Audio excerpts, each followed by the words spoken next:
Thanks for logging on to Wayne.com for another edition of Inside the Zone alongside Tom Davis of the News Sentinel as always. I'm Glenn Marini, and with last Friday night now in the books, we're 6 weeks through a 9-week regular season, which means it's time to talk about the conference races.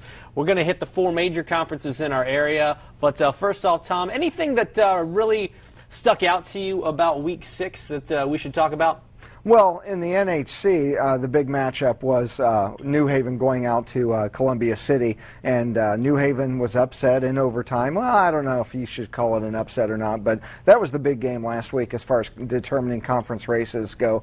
But really, in the other conference races, I don't want to say it's cut and dry because it's not. There's some teams lurking, but there's also dominant teams that really have that top spot secured pretty well. And the place we're going to start off with is in the SAC, and there's a case of really 2 dominant teams right now. Right. Everybody is really kind of treading water and biding their time to see what happens on October 15th. When you take a look at the standings, you've got Bishop Dwenger in there at 6-0 and Bishop Luers at 6-0. Snyder has kind of been under the radar. They're lurking. Yeah, exactly. They've been under the radar, but they are 4-1. Picked up a win against Northside this past week, and then Wayne, whose only 2 losses in conference are to Luers and to Dwenger. But when you take a look at this, I mean, is this pretty much a 2-horse race? I think it's a 2-horse race. However, the curveball in this is Dwenger does have to play both Snyder and Luers to wrap this thing up. Right now, obviously, Luers and Dwenger are undefeated.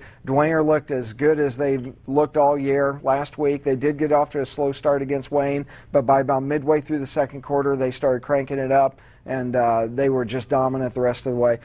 They're only giving up 4.6 points per game defensively. Going into last week's game, they almost improved that miraculously, if you can possibly improve that. But Wayne got a late touchdown against the Dwenger reserves.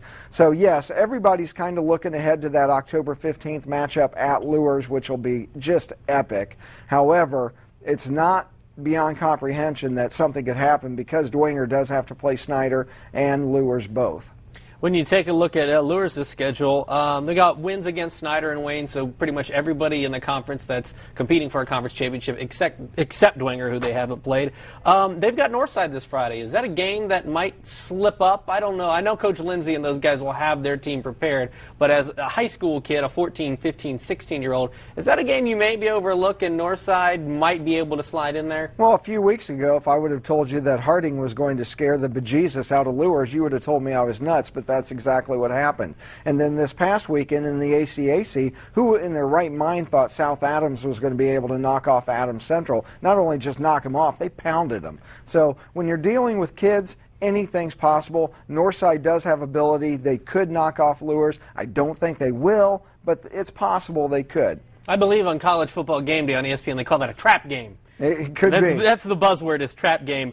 Who do you see coming out of this conference? As you mentioned, Dwenger does have the toughest schedule down the stretch of these 2 teams, with Snyder and Luers still looming.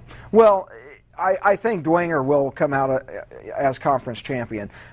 And I base that on last year's 62-0 drubbing of Luers. But Luers has that explosive offense. Dwenger has the dominating defense. I can't wait for that game.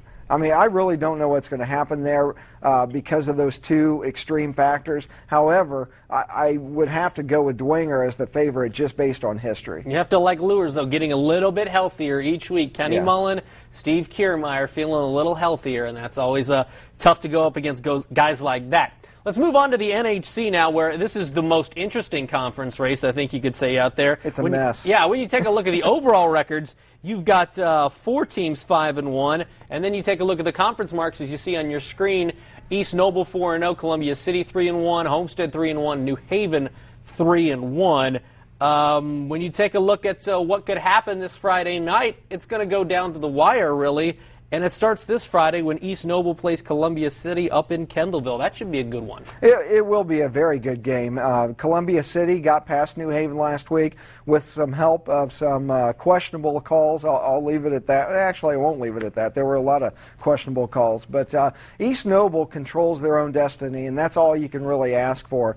They're hosting Columbia City this week, but then they have to go to New Haven on October 8th, so that'll be a tough game. East Noble has a couple of really challenging challenging games. New Haven has a couple of challenging games left. They not only have to host East Noble, but they have to go to Homestead in that final game of the regular season. So they've got really difficult games. Columbia City, after they play East Noble, which is a big thing, pretty much they're coasting the rest of the way after that. Homestead, they've got the New Haven game, but they're coasting other than that. So really, this is going to come down to October 15th to determine it, unless East Noble just gets those 2 wins in the next 2 weeks, which is very possible, and then they would have some breathing room. When you look at Columbia City, the game against Columbia City for East Noble this coming Friday, and the game October 8th at New Haven, those are the 2 games where you think East Noble could get tripped up. They've got Belmont in the season finale, but they've struggled since their quarterback's been out. Which game is more likely to be a stumbling block when it comes to this conference for East Noble between those 2? Well, initially, I want to say Columbia City would be more of a stumbling block. However, East Noble has that motivation of Columbia City ended their season last year, and those kids are really not happy about that. So this has turned into almost an immediate rivalry right off the bat. I mean, there's no love lost between these 2 teams. They're very similar teams in that they're balanced offensively. They can run the ball. They can pass the ball. So I would say that the New Haven game might give East Noble a little bit more problems because East Noble's kids are going to be so jacked up to take on Columbia City this week because of what happened to them last year. And you look back at last year when Columbia City beat East Noble, everybody was kind of scratching their head over that. Little did we know that was a precursor of things to come. It really was. Randy Hudgens doing a great job. When you take a look at all the things that are being shaken out in the NHC over the last 3 weeks of the regular season, all that will be shaken out, do you still feel like East Noble, because they control their own destiny and because they're the one undefeated in conference, despite having a tough schedule down the stretch, they are in the driver's seat without question? They're absolutely in the driver's seat. They control their own destiny, and they're playing the best football of the season right now. They really, once they got past Homestead and upset Homestead at Homestead, that just kind of gave them momentum and confidence to carry on the rest of this season. So they've had a magnificent year.